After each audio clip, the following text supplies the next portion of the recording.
This is lecture number 2। तो चलिए class शुरू करते हैं।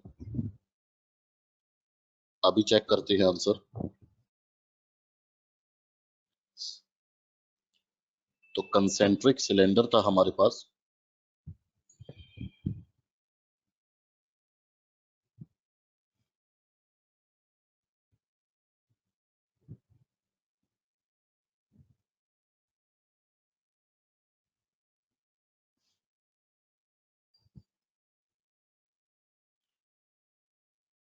It is something like this.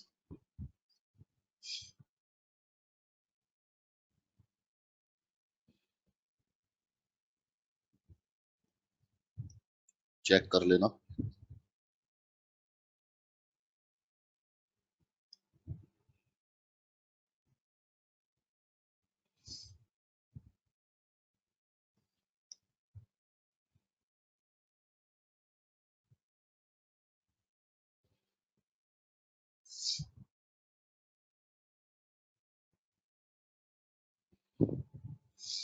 Just check this out. तो इस प्रकार से कंसेंट्रिक सिलेंडर था हमारे पास और इसका कुछ इनर रेडियस था, कुछ आउटर था। इनर रेडियस गिवन था इतना, आउटर गिवन था इतना। ये हाई पोटेंशियल पे था, ये लो पोटेंशियल पे था। तो क्या किया था हम लोगों ने, एक स्मॉल सेगमेंट इस प्रकार से कंसीडर किया जाएगा, something like this. So this is the small segment I am taking. तो ये स्मॉल सेगमेंट लिया गया है x की दूरी पे dx का। तो इस पॉइंट से लेके इस पॉइंट तक ऐसे होगा करंट का फ्लो। चेक करना, ये है करंट के फ्लो की डायरेक्शन और इसकी टोटल लेंथ कुछ गिवन थी अपने को, वो गिवन थी इतनी इतनी। चेक करो। अब अगर स्मॉल रेजिस्टेंस लिखना हो, स्मॉल रेजिस्टेंस, तो वो लिखा जाएगा रजिस्टिविटी स्मॉल लेंथ और उसका परपेंडिकुलर एरिया होगा 2 पाई, रेडियस होगी x और लेंथ होगी। चेक करो, चेक करो। लेंथ का perpendicular area curve surface area होगा। चेक करो आराम से। और इसको किया जाएगा दोनों तरफ इंटीग्रेशन, दोनों तरफ इंटीग्रेशन। और इसका जो लिमिट होगा वो ये होगा। कांस्टेंट को बाहर निकाल के इंटीग्रेशन कर लेंगे। इसे फर्दर लिखा जाएगा इतना, मैं लिख के दिखा रहा हूं। इंटीग्रेशन होगा इसका, लिमिट्स ये होगी, आंसर बनेगा ये by into natural log of. Check करो, ये आंसर होगा। अगले क्वेश्चन के लिए तैयार रहना, be ready for the next one. और जो अगला क्वेश्चन है, सिर्फ 1 मिनट अभी देखता हूं। चलिए, तो क्वेश्चन ये है कि हमें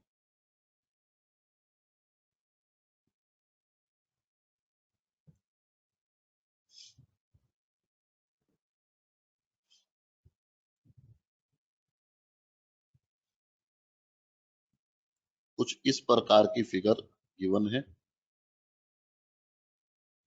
1 मिनट। सिर्फ 1 मिनट बच्चों।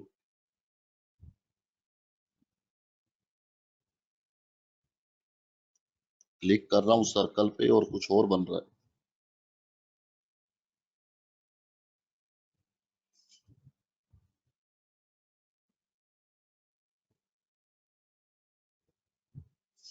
तो ये हमें कुछ इस प्रकार की फिगर यहाँ पे गिवन है और ये है क्वेश्चन नंबर 5।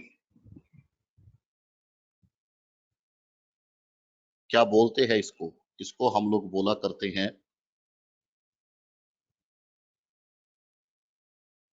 फ्रस्ट्रम। इसको बोला करते हैं फ्रस्ट्रम। अब क्या है, चेक करना इसको।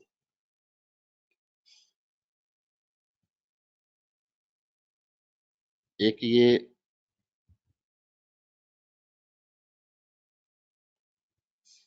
सेल इसके अक्रॉस लगा दी,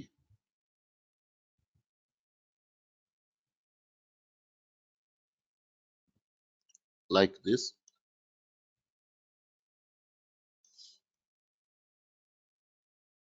तो ये सेल इसके अक्रॉस लगा दी है। और क्या क्या है, ये कुछ रेडियस होगी लेफ्ट वाले सर्कल की, ये कुछ रेडियस होगी राइट वाले सर्कल की। जरा चेक करने दो, चेक करने दो 1 मिनट। तो लेफ्ट वाले की लेनी है R1, राइट वाले की R2, और जो इसकी टोटल लेंथ है, ये वाली लेंथ, सेंटर्स के बीच की दूरी, वो गिवन है L के बराबर। चेक कर लो। इसके अंदर है कंडक्टिंग, पूरा लिख लेना, मीडियम जिसकी रजिस्टिविटी ये है, नोट करो, ये है रजिस्टिविटी। और फाइंड क्या करना है, फाइंड रेजिस्टेंस ऑफ गिवन।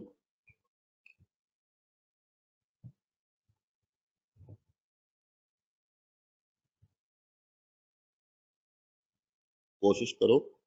सबसे पहली बात तो ये है, दो बातें इस क्वेश्चन में समझ के चलें कि देखो, करंट का फ्लो हाई पोटेंशियल से लो की तरफ ऐसे होगा,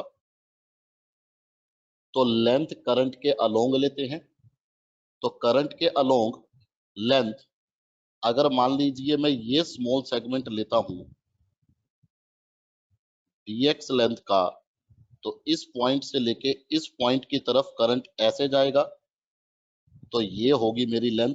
सबसे पहली बात तो ये है, सबसे पहली बात तो ये है जो हमें यहां समझनी है। दूसरी बात जो हमें यहां समझनी है, इसको बड़ी ही ध्यान से समझ के चलना, ये मैं एक बार हटा रहा हूं। दूसरी बात जो हमें समझनी है कि हम जो एरिया लिया करते हैं इस फॉर्मूले में,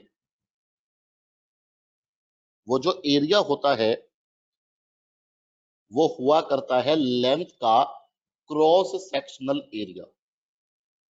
अब क्रॉस सेक्शनल एरिया से क्या मतलब है कि अगर मैं लेंथ एक्स एक्सिस की ले रहा हूं, तो क्रॉस सेक्शनल एरिया तो ये वाईजेड प्लेन का होगा।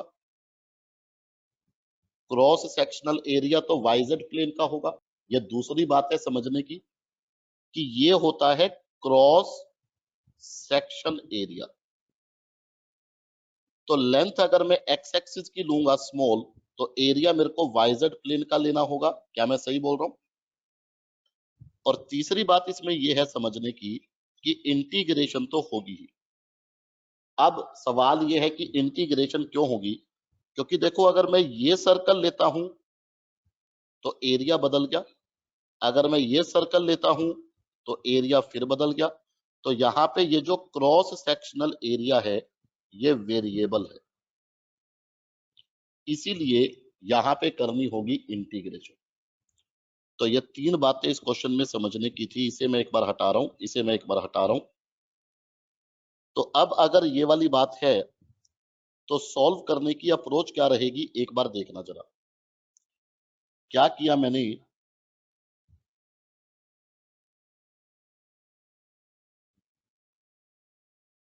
मैंने एक स्मॉल एरिया लिया है,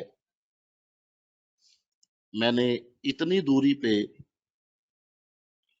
ये स्मॉल लेंथ ली है, आराम से चेक कर लेना, आराम से।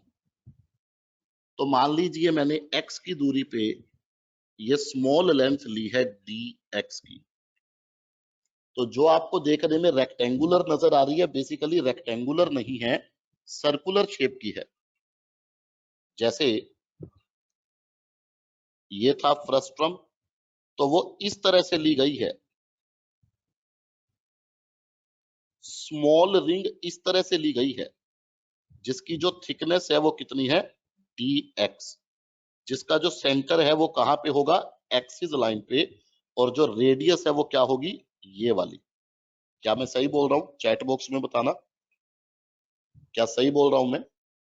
देखने में ये जो रेक्टेंगल नजर आ रहा है, बेसिकली ये सर्कुलर रिंग है। तो थोड़ा सा यहां आगे बढ़ते हैं। तो अब अगर ये सर्कुलर रिंग है तो इसकी कुछ ना कुछ रेडियस भी होगी, चेक करना, कुछ ना कुछ रेडियस भी होगी। वो रेडियस मैं अज्यूम कर लूंगा। पहले मेरे को थोड़ा सा काम करने दो। क्या काम करना है देखना जरा। यहां से मैंने एक बेस लाइन ली, इसके साथ मिला दिया और बना ली राइट एंगल ट्राइंगल। इस राइट एंगल ट्राइंगल में अगर मैं कुछ डायमेंशंस देखूं, अच्छे से चेक करना।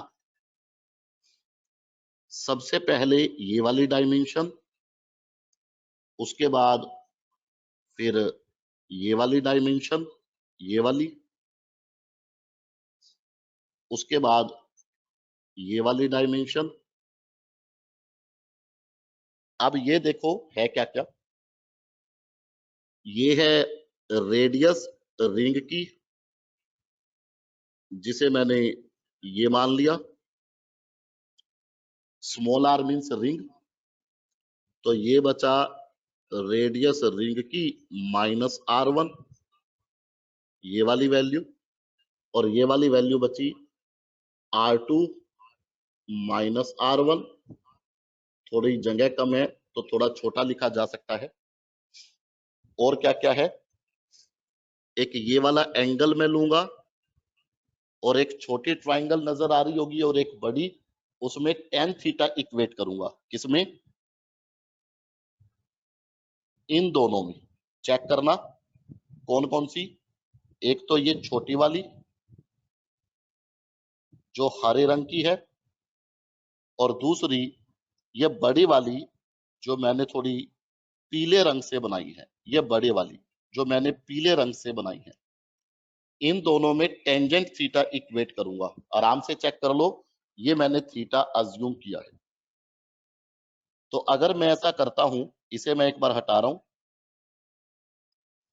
सो आई कैन श्योरली राइट, ये बराबर होगा r2 -r1 अपॉन ये, बराबर रेडियस रिंग का -r1, बराबर, चेक कर लेना। ये काम किया क्यों है, रिंग की रेडियस निकालने के लिए। तो यहां से रिंग का रेडियस आएगा r2 -r1 into x upon l plus r1। ये आ गया पहला पैरामीटर, चेक कर लो। अब स्मॉल रेजिस्टेंस को लिखूंगा रो लेंथ होगी ये पहले बताया, और एरिया होगा पाई इंटू रिंग की रेडियस का स्क्वायर। क्योंकि मेरे को इसका एरिया लेना था इस रिंग का, क्रॉस सेक्शनल एरिया जो लेंथ के परपेंडिकुलर होगा, इसीलिए इसकी रेडियस निकाली गई थी। आराम से चेक करो, तब तक ये सारा मैं हटा दूं। और करंट का फ्लो इस पॉइंट से इस पॉइंट तक ऐसे होगा, चेक कर लो। तो स्मॉल लेंथ ये ली और इसका perpendicular cross sectional area ring का लिया, चेक कर लो। अगर मैं वैल्यू पुट करूं, सो रो डी एक्स और पूरे के नीचे आएगा पाई रिंग की radius R2 minus R1 into x by L plus इस पूरे का होगा, चेक कर लो यहां तक, और इस पूरे का होगा इंटीग्रेशन, आराम से चेक करना, एक मिनट। इस पूरे का होगा इंटीग्रेशन, आराम से चेक कर लो, आराम से। एक्स की वैल्यू यहां 0 थी से लेके, तो लिमिट हो गई 0 से लेके, चेक कर लो आराम से, आराम से चेक करो। अब इसकी जो इंटीग्रेशन है वो कैसे की जाएगी, मैं थोड़ा सा आइडिया दे रहा हूं बस, फिर आगे बढ़ते हैं। ये पूरा जो है ना, ये पूरा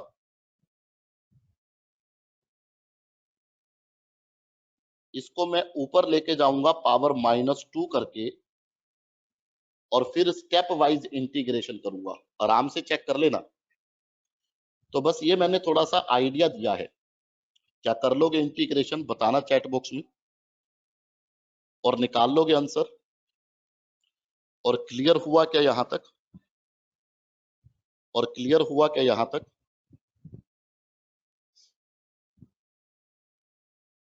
एक बार आंसर देखने देना। तो आंसर बनेगा रो एल अपॉन, नोट कर लो यहां तक, ये लो। थोड़ा आगे बढ़ेंगे इसके बाद, नोट कर लो। अब एक बार मेरे को कैमरा ऑन करने दो और मेरी कुछ बातें ध्यान से सुनना। मान लीजिए कि ये मेरे पास एक वायर है, ये मेरे पास एक वायर है, मेरे को इसकी लेंथ बढ़ानी है। तो सोचो क्या क्या तरीके हो सकते हैं। मेरे को इस वायर की लेंथ को बढ़ाना है, तो क्या क्या तरीके हो सकते हैं। या तो मैं इसे पकड़ के खींच सकता हूं, या तो मैं इसे पकड़ के खींच सकता हूं, या मैं कुछ और आइडेंटिकल वायर ऐड कर दूं, कुछ और आइडेंटिकल वायर ऐड कर दूं, तो बढ़ गई लेंथ, तो बढ़ गई लेंथ, तो बढ़ गई लेंथ, ठीक है। अब दोनों तरीकों में फर्क है, मैं बताता हूं क्या फर्क है दोनों तरीकों में। एक मिनट स्क्रीन शेयर करने दो मेरे को। फर्क ये है कि अगर मैं इसे खींचता हूं, एक मिनट, अगर मैं इसे खींचता हूं इस तरह से,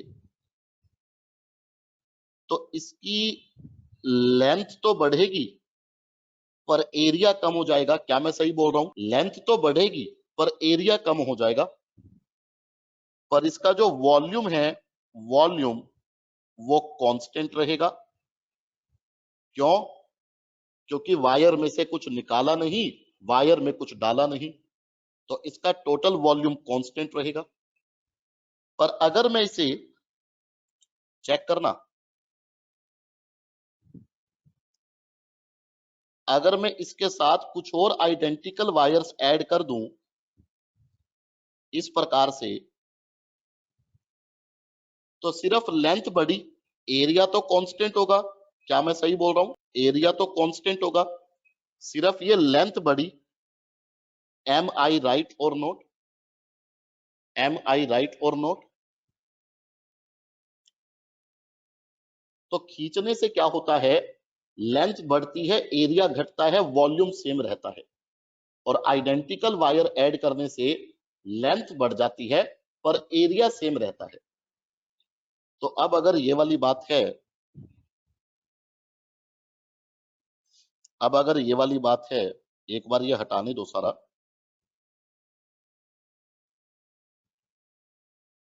तो हम लोगों से यहाँ पे एक चीज पूछी जाती है, और वो क्या चीज होती है? वो होता है परसेंटेज चेंज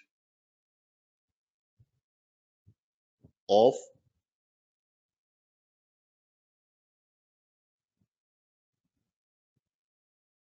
जिसका फॉर्मूला होता है final resistance minus upon multiply by. ये फॉर्मूला सब बच्चों को याद रखना है, याद रखना है। अभी यूज में लेंगे। आई का मतलब इनिशियल और एफ का मतलब फाइनल। हैशटैग लगा के मैं इसे लिख रहा हूं, और क्वेश्चन देखना क्या है, चेक करना। क्वेश्चन ये है कि मेरे पास एक सिलेंड्रिकल वायर होगी,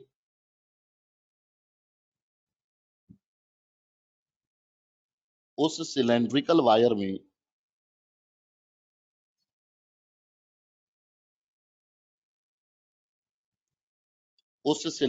वायर में सबसे पहले तो क्वेश्चन नंबर 6 है ये। मैं ऐसे बोलता हूं कि उसका कुछ ना कुछ रेजिस्टेंस होगा, कुछ ना कुछ रेजिस्टेंस होगा, वो मैंने आर मान लिया। और करना क्या है आप लोगों को, फाइंड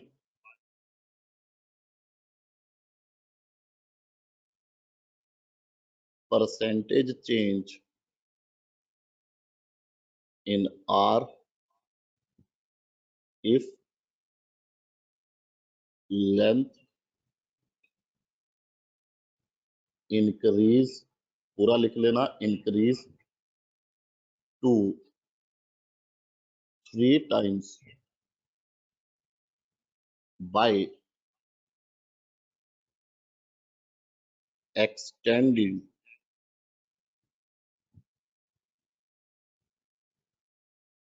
the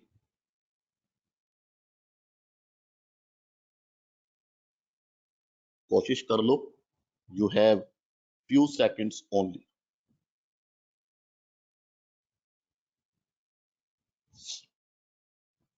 एक्सटेंडिंग बोल लो, स्ट्रेचिंग बोल लो, एक ही बात है।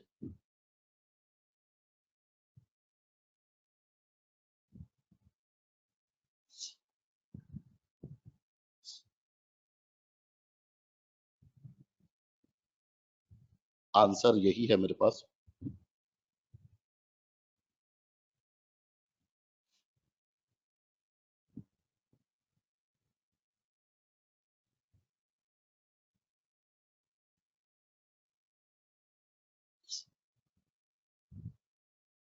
अगर स्ट्रेच करके लेंथ को 3 गुना किया तो बताना है परसेंटेज चेंज।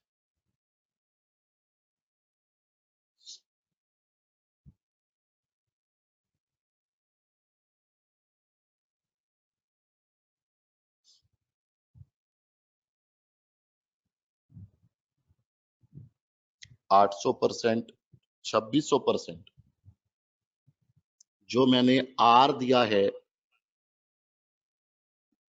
इनिशियल रेजिस्टेंस हो गया। अब थोड़ा लिखने का ढंग देखना, यहाँ पे क्या है, वॉल्यूम, मैं यहाँ पे लिख रहा हूं वॉल्यूम, जिसको मैं बोलूंगा एरिया इनटू लेंथ। ये कांस्टेंट है, पूरा लिख लेना। तो नई लेंथ 3 गुना हो गई, तो नया एरिया देख लेते हैं। तो यहां से नया एरिया बना पुराने का 1/3। तो जो फाइनल रेजिस्टेंस है, न्यू बोल लो या फाइनल बोल लो, वो बनेगा रो, लेंथ हो गई 3 गुना, एरिया हो गया 1/3। तो मेरे हिसाब से तो 9 गुना आ गया इनिशियल का। आराम से चेक करो, आराम से, आराम से चेक करो। तो जो परसेंटेज चेंज होगा, यहाँ पे मैं एरो लगा के लिख रहा हूं, परसेंटेज चेंज होगा final minus initial by initial into, check कर लो, ये बनेगा परसेंटेज चेंज। और आंसर देखने से ही पता लग रहा है 800% होगा। नोट कर लो और अगले क्वेश्चन के लिए तैयार रहना। नोट कर लो, अगला क्वेश्चन इसी से रिलेट करता है। क्वेश्चन नंबर 7 है, चेक कर लेना। Solve the same if length increase, पूरा लिख लेना, टू 3 times by adding 2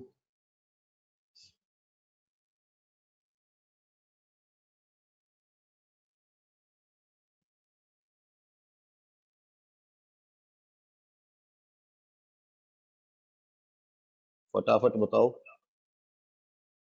अब किया क्या है, पहले तो ये देख लो, ये 2 और जोड़ दी आइडेंटिकल, तो ये लेंथ 3 गुना हुई है, पर एरिया यहाँ कांस्टेंट रहेगा। चेक कर लो, आराम से चेक कर लो। तो इसे मैं एक बार हटा दे रहा हूं।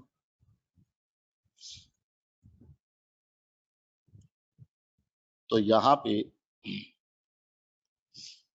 इनिशियल लेंथ, सीधी सी बात है, फटाफट लिखता हूं, initial area, final length, new length कितनी हो गई, 3 गुना। या मैं सीधा ही लिखता हूं ना, सुनो मेरी बात, सीधा ही लिखता हूं, एरिया यहाँ कांस्टेंट है। अगर ये वाली बात है, तो जो नया रेजिस्टेंस होगा वो होगा रो, बस लेंथ 3 गुना हुई है, एरिया सेम है, तो ये इनिशियल का चेक कर लेना। तो जो रेजिस्टेंस बनेगा परसेंटेज चेंज, सीधा लिखता हूं, फाइनल माइनस बाय इनटू, सीधा आंसर लिखो, बनेगा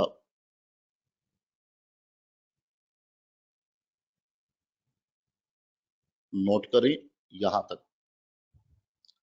now in the same case Umang, आपके क्वेश्चंस बाद में पूछ लेना।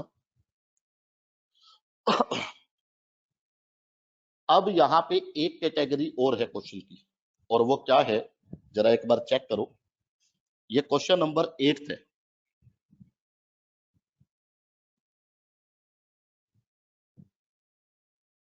Solve the same if length increase लिखा है टू 0.1% बाय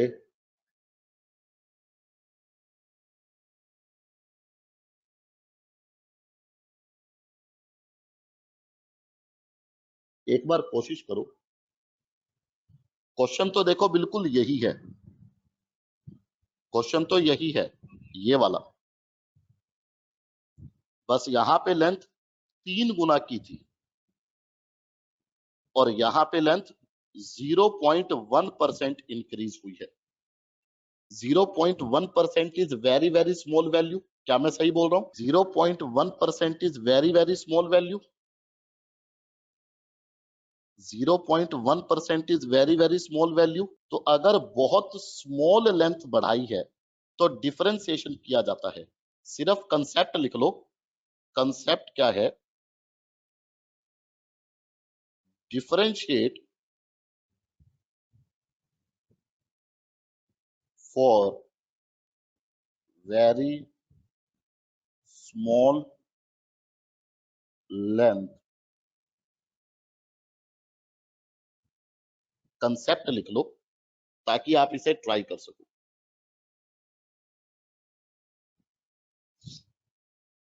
ताकि आप इसे ट्राई कर सको। पॉइंटों में हो तो स्मॉल लिया जाता है।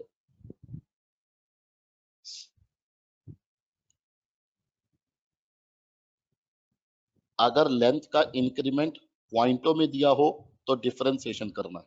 थोड़ा डिफरेंशिएशन करना होगा यहां।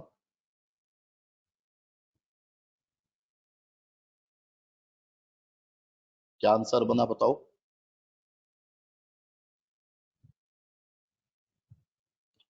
तो जरा देखते हैं। देखो वॉल्यूम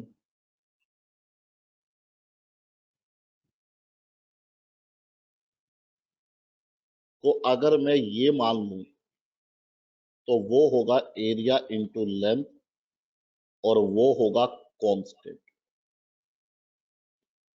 तो यहां से मैं एरिया की वैल्यू लूंगा v अपॉन।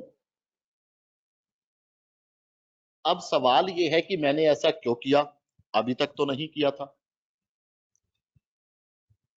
तो जो रेजिस्टेंस होता है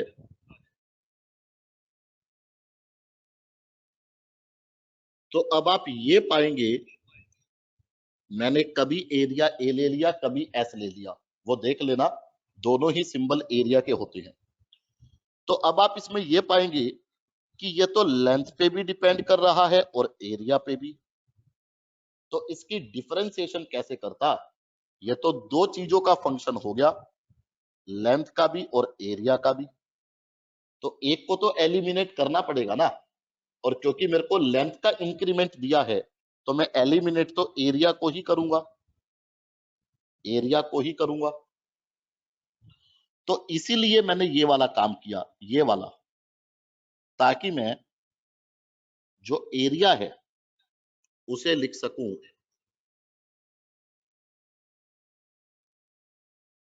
इतना, और मेरा जो रेजिस्टेंस है वो एक ही पैरामीटर पे निर्भर हो जाए, और वो पैरामीटर होगा लेंथ का। क्योंकि वॉल्यूम और रजिस्टिविटी दोनों कांस्टेंट है। आराम से चेक कर लो, आराम से चेक कर लो और सीख लो, सीख लो बातों को। तो इसे मैं एक बार हटा रहा हूं। सीखना बहुत इंपॉर्टेंट है ना। फिजिक्स में सबसे ज्यादा इंपॉर्टेंट होता है कि भाई किया क्यों। तो इंपॉर्टेंट ये है कि ये क्यों किया, अब तक तो नहीं किया था, ताकि मेरा ये जो रेजिस्टेंस है ये एक पैरामीटर पे निर्भर करे और मैं इसकी डिफरेंशिएशन आसानी से कर पाऊं। So it is very very important in physics कि किया क्यों, तभी तो कंसेप्ट पता लगेगा ना। तो इसे मैं एक बार हटा रहा हूं। तो फिजिक्स में कभी भी क्वेश्चन सिर्फ सॉल्व करने की कोशिश ना करना, उसके पीछे का लॉजिक क्या है उसे समझते हुए सॉल्व करने की कोशिश करना। ठीक है, तो चलिए अब इसका डिफरेंशिएशन मैं बड़ी आसानी से कर सकता हूं। कैसे? D R by with respect to length कर रहा हूं, ये तो कांस्टेंट होगा, एल स्क्वायर का ये होगा, यहां से मैं इसकी वैल्यू लूंगा और ये बनेगी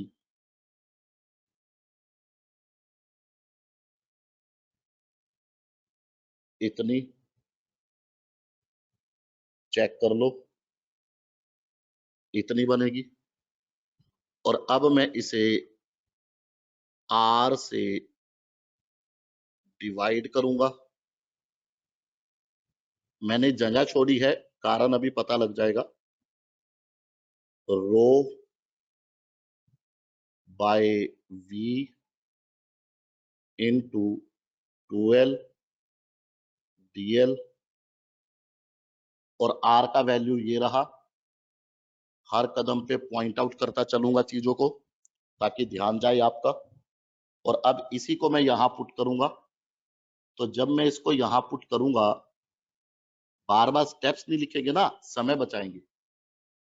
ये तो था ही, तो ये बनेगा रो एल स्क्वायर, जो बाय में वी था वो ऊपर चला गया। आराम से चेक करो, आराम से। और अब यहां पे ये रो कैंसिल हो गया और ये वी कैंसिल हो गया। आराम से चेक कर लेना, ये कैंसिल हो गए और एक लेंथ भी कैंसिल होगी। तो ये सिंप्लीफाई करके क्या बना, ये बना ट्वाइस ऑफ ये। अब सुनो, ये जो डी आर है ये वाला, मैं आपको अलग से लिख के दिखाता हूं। डी आर, क्या मैं इसको ये लिख सकता हूं?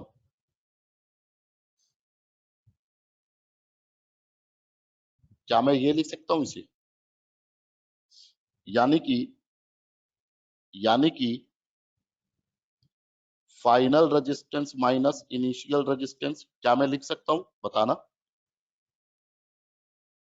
तो अगर मैं इसको ये लिख सकता हूं, तो क्या मेरा डी आर अपॉन आर ये बना final resistance minus initial resistance by initial resistance?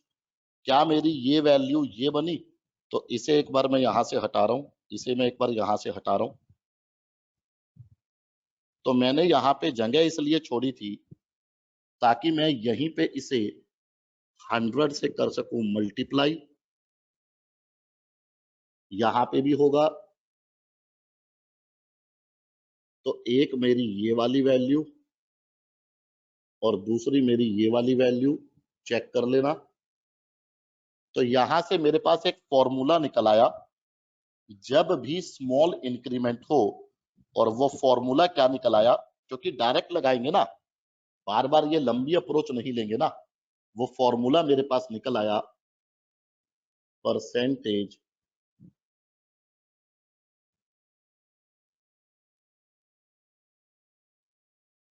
बराबर ट्वाइस ऑफ परसेंटेज चेंज इन। तो ये फॉर्मूला निकल आया ना, बार बार थोड़ी इतनी लंबी अप्रोच लेंगे। नोट कर लो यहां तक। और अगर मैं इसका आंसर देखूं तो ये बन जाएगा ट्वाइस ऑफ लेंथ का परसेंटेज चेंज ये है, आंसर हो जाएगा ये। नोट कर लो, मैं कुछ सेकंड्स के लिए रुकूंगा। नोट कर लो यहां तक, नोट कर लो यहां तक। इसके बाद एक नया कंसेप्ट है,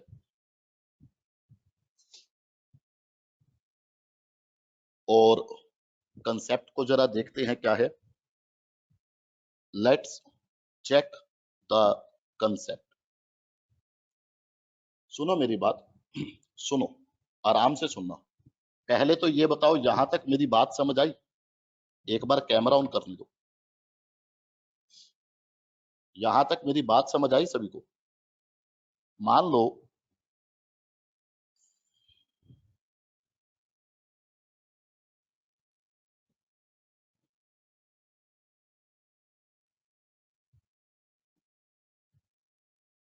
कि मेरे पास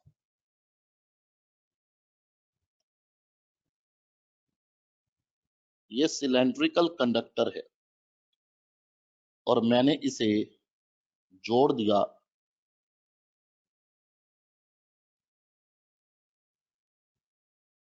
मैं आपको इसलिए बना के दिखा रहा हूं ताकि आप समझे बात। मैंने इसे जोड़ दिया सेल से, लाइक दिस, लाइक दिस। तो अब मेरे को ये पता है, अच्छे से समझना मेरी बात, कंसेप्ट को अच्छे से देखना। अब मेरे को ये पता है कि सेल के हाई पोटेंशियल से इलेक्ट्रिक करंट निकलेगा।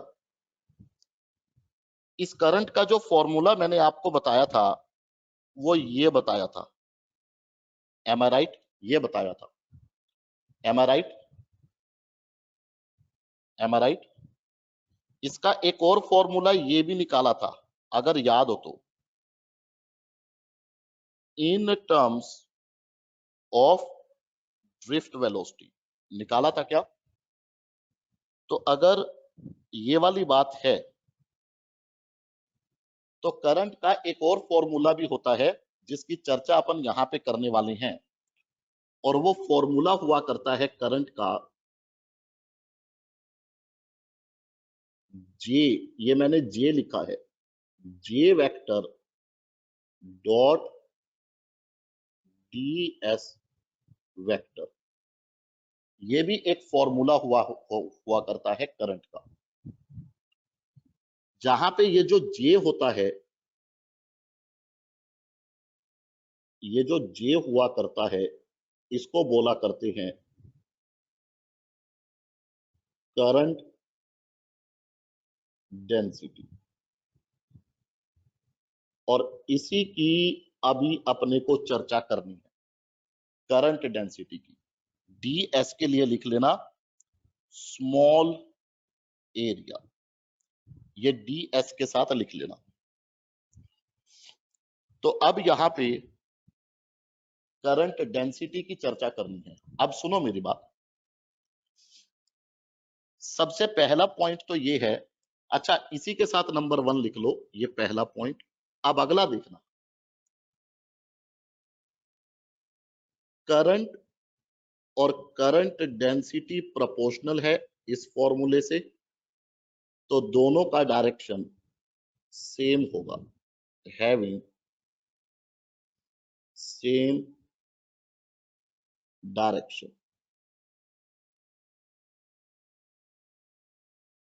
ये दूसरा पॉइंट हो गया।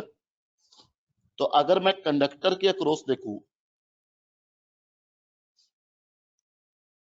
तो कंडक्टर के अक्रॉस यही डायरेक्शन है करंट का और यही डायरेक्शन है करंट डेंसिटी का, क्योंकि दोनों प्रोपोर्शनल है। ये अगला पॉइंट। अब जो मैंने डीएस बताया था, स्मॉल एरिया, पूरा लिखना, small cross section area of cylinder. इसे पूरा लिखें प्लीज, इसे पूरा लिखें। पूरा लिखेंगे सिर्फ। तो देखो क्रॉस सेक्शनल एरिया तो ये वाइजेड प्लेन में है, ये वाइजेड प्लेन में है, और यहां पे वेक्टर का साइन लगा हुआ है, आराम से चेक कर लेना, आराम से। तो बेसिकली एरिया वेक्टर है, और जो एरिया वेक्टर होता है वो आपको बताया था परपेंडिकुलर टू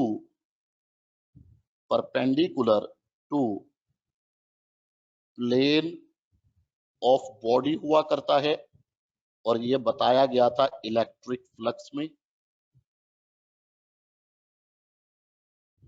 क्या मैंने ये आपको बताया था? एक बार बताना, पहले इस बात का जवाब दो। एरिया वेक्टर का डायरेक्शन प्लेन के परपेंडिकुलर बताया गया था क्या? एरिया वेक्टर का डायरेक्शन प्लेन के परपेंडिकुलर बताया गया था क्या? तो अब अगर ये वाली बात है, इसे मैं एक बार हटा रहा हूं।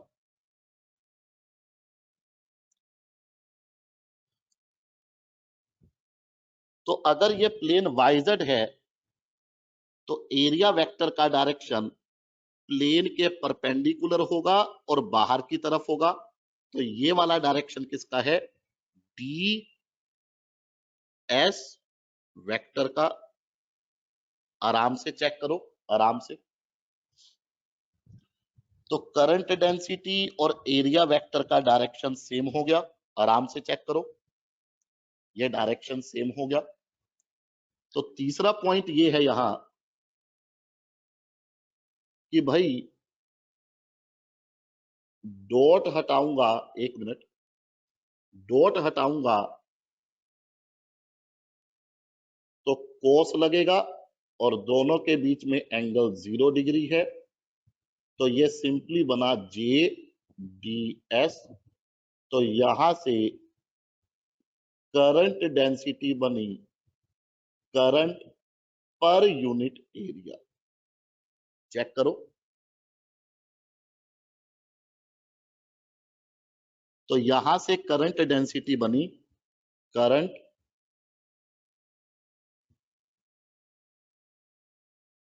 पर यूनिट क्रॉस सेक्शन एरिया, और ये निकल आया करंट डेंसिटी का फॉर्मूला। आराम से चेक कर लो, आराम से, आराम से चेक कर लो। तो पहली बात तो करंट डेंसिटी की डायरेक्शन डिफाइन की है करंट के अलोंग, और दूसरी बात करंट डेंसिटी का फॉर्मूला डिफाइन किया है current per unit cross section area.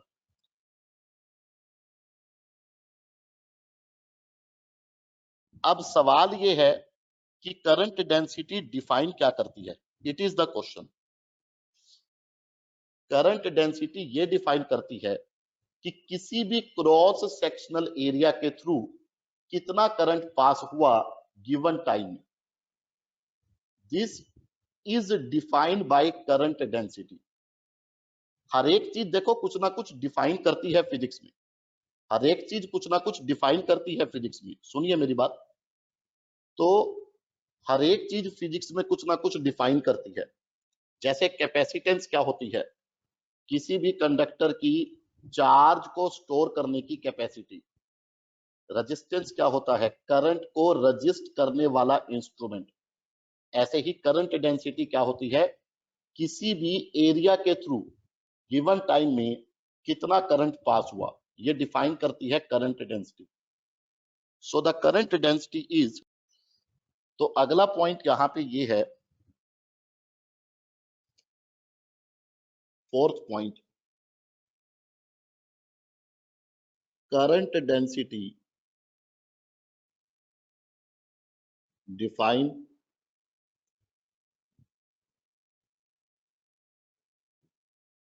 Current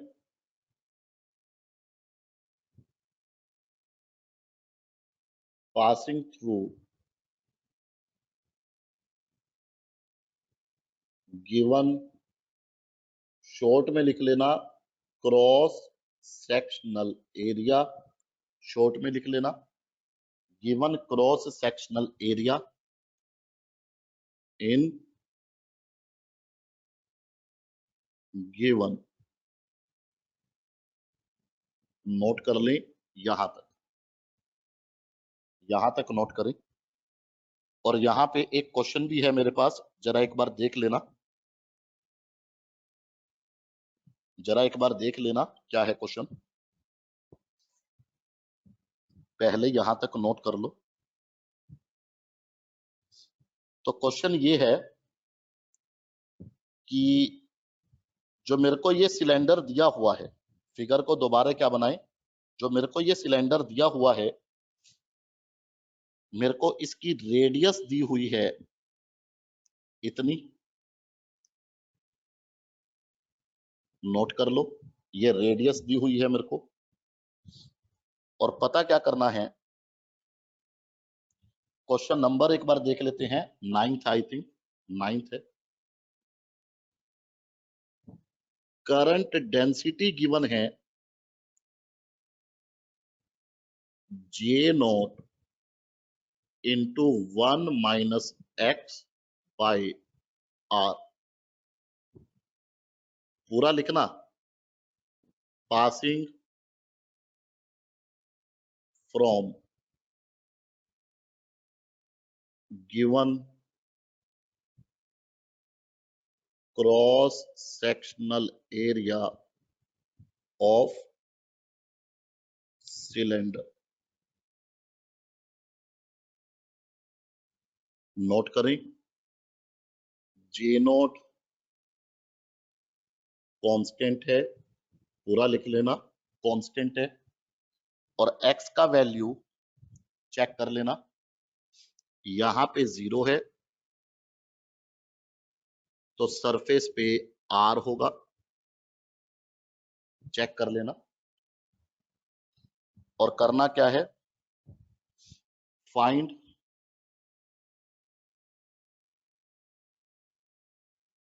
current passing from, देखो बार बार इसलिए लिख रहा हूं ताकि आप समझो, given cross sectional area of, शुरू हो जाओ, जो हमें सिलेंडर का ये वाला क्रॉस सेक्शनल एरिया दिया है, इसके थ्रू बताना है कितना करंट पास होगा, कितना करंट पास होगा। इसके साथ लिखना यहां पे इन टर्म्स ऑफ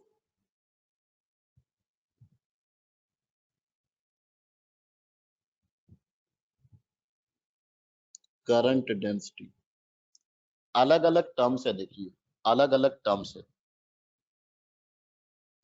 अगर मेरे से ड्रिफ्ट वेलोसिटी की टर्म्स में पूछा जाए तो मैं ये लिखूंगा, करंट डेंसिटी की टर्म्स में पूछा जाए तो ये लिखूंगा, चार्ज की टर्म्स में पूछा जाए तो ये लिखूंगा। तो अलग अलग टर्म्स है ये, आराम से चेक कर लेना, आराम से। अब अगर मैं इस क्वेश्चन की बात करूं, एक बार जरा देख लेते हैं, अगर मैं इस क्वेश्चन की बात करूं तो सबसे पहले मैं आपको यह बता दूं कि करंट डेंसिटी वेरी कैसे कर रही है। तो जैसे ये है सिलेंडर, ये है इसकी एक्सिस, तो एक्सिस से ऊपर या नीचे करंट डेंसिटी वेरी हो रही है। जैसे यहाँ पे x का वैल्यू है 0, करंट डेंसिटी ये है, तो अगर मैं x को 0 पुट कर दूं तो ये बनेगी, तो यहाँ पे है J नोट, और यही वैल्यू इतनी बनेगी अगर मैं x को r पुट करूं तो यहाँ पे है XR, तो यहाँ पे करंट डेंसिटी है 0। आराम से चेक करो, आराम से। तो ये रेडियस के अलोंग ऐसे वेरी कर रही है current density through given cross section. Sir आपका क्या मतलब है थ्रू गिवन क्रॉस सेक्शन? जैसे ये एक क्रॉस सेक्शन है, ये वाला, तो यहां पे x है 0, करंट डेंसिटी J नोट, यहां पे x है R, करंट डेंसिटी 0। तो ये क्रॉस सेक्शन में रेडियस के अलोंग वेरी कर रही है, आराम से चेक करो। क्रॉस सेक्शन में रेडियस के अलोंग वेरी कर रही है। क्या मेरी ये बात समझ आई? लॉजिक तो देखो क्लियर होना ही पड़ेगा कि भाई हम कर क्या रहे हैं, what we are doing basically. Cross section में रेडियस के अलोंग वेरी कर रही है करंट डेंसिटी, रेडियस के अलोंग। तो अगर ये वाली बात है तो मैं इस क्रॉस सेक्शन में एक छोटी सी रिंग ले लूंगा। क्या मैं सही बोल रहा हूं? चैट बॉक्स में बताना, ये मैं छोटी सी रिंग ले लूंगा, सही बोल रहा हूं क्या?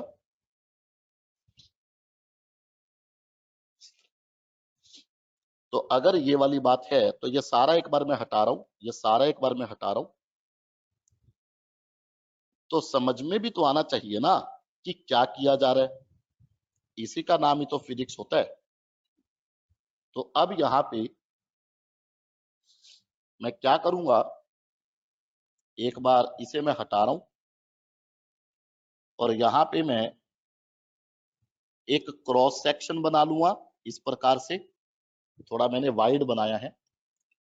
और इस क्रॉस सेक्शन में फिर मैं एक छोटी सी रिंग कंसीडर कर लूंगा विच इज समथिंग, अच्छे से देखना, लाइक दिस। तो ये मैंने एक रिंग कंसीडर कर ली इस क्रॉस सेक्शन में।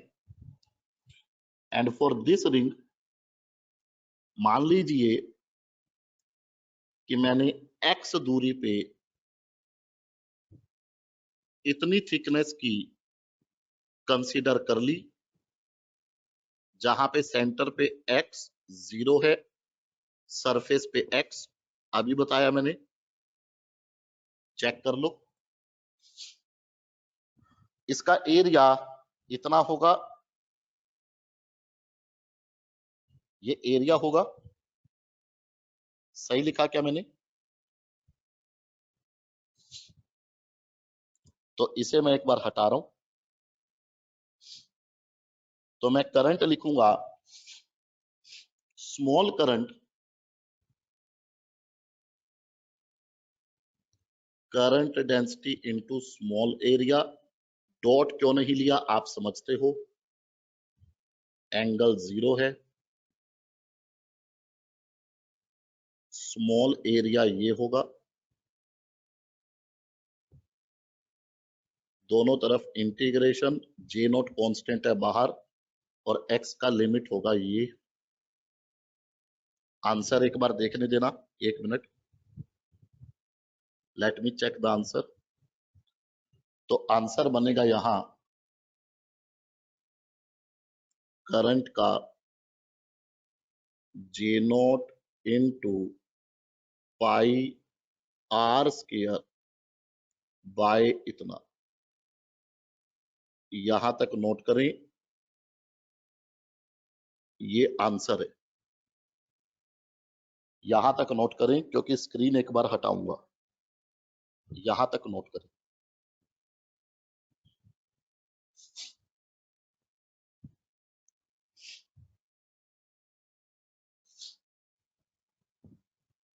तो एक बार मैं स्क्रीन हटा रहा हूं,